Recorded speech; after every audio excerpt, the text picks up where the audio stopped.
नागनाथाच्या पदस्पर्शाने पावन झालेल्या मोहोळ नगरीमध्ये महाविकास आघाडीचे लोकप्रिय उमेदवार राजू खरे यांच्या प्रचारार्थ ही होणारी सभा, या सभेला प्रमुख वक्ते म्हणून मार्गदर्शन करण्यासाठी आलेले महाराष्ट्र राज्याचे राष्ट्रवादी काँग्रेस शरद पवार पक्षाचे प्रदेशाध्यक्ष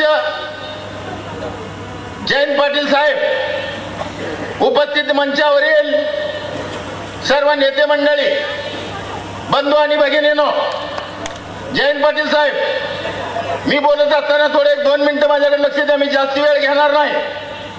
आपण मला 10 दिवसापूर्वी मोबाईलवर तुमचा फोन आला, तिकडून आवाज आला उमेशदादा पाटलांचा. वेळ होती संध्याकाळी 11 वाजता, 10:30 11 वाजता. उमेशदादा म्हणले,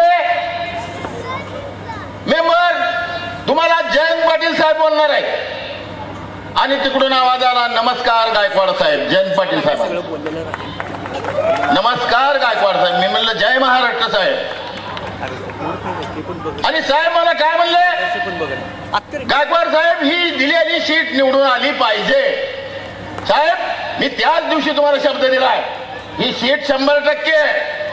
ही खरी तर जागा शिवसेनेची होती साहेब, आम्ही भांडलो नाही. मशालीची जागा होती, आम्ही भांडलो नाही, रडलो नाही. सर्व कार्यकर्त्यांनी ठरवलं की तुतारीलाच मशाल समजायचं, पण इथला अन्याय आपण गाडायचा. साहेब मी त्या दिवशी तुम्हाला शब्द दिलाय, या दिवसापासून मी दाढी कटिंग सुद्धा केलेली नाही. 23 तारखेलाच करतो चकपक मध्ये, तुम्हाला ओळखू सुद्धा येणार नाही.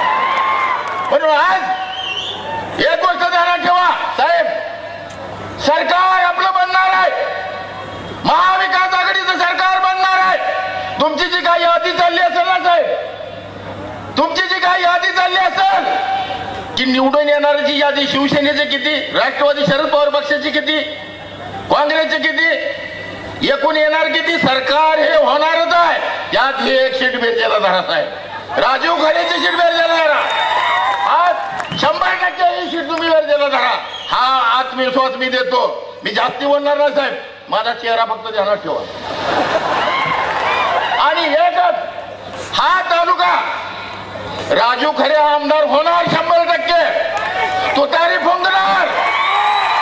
पण साहेब माझी एक माफक अपेक्षा, मी तुम्हाला काय मागणार नाही.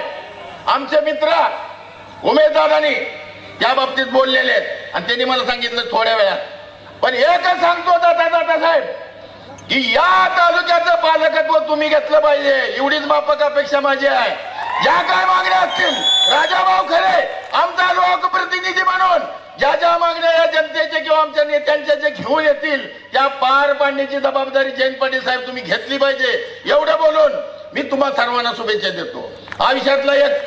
माझ्या आयुष्यातलं एक व्रत होतं की या मोहोळ तालुक्यावर भगवा फडकवायचा, भले तिरंगा फडकू द्या, मशाल नाही आली तर चालेल, पण तुतारी 100% आणायची.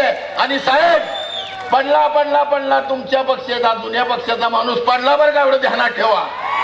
100% तुमच्या जुन्या पक्षाचा माणूस पडला. अजून एक सांगतो साहेब, मी एवढा काय मोठा नाही, मनोहर भाऊनी माझी तुमची पाठीमागे ओळख करून दिली होती.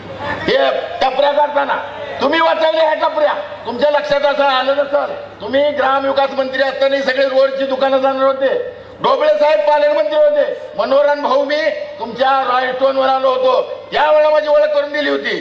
साहेब ही सीट 100% धरा आणि या तालुक्याचं पालकत्व आपण स्वीकारा. एवढं बोलून मी माझे विचार इथं थांबवतो. जय हिंद, जय महाराष्ट्र.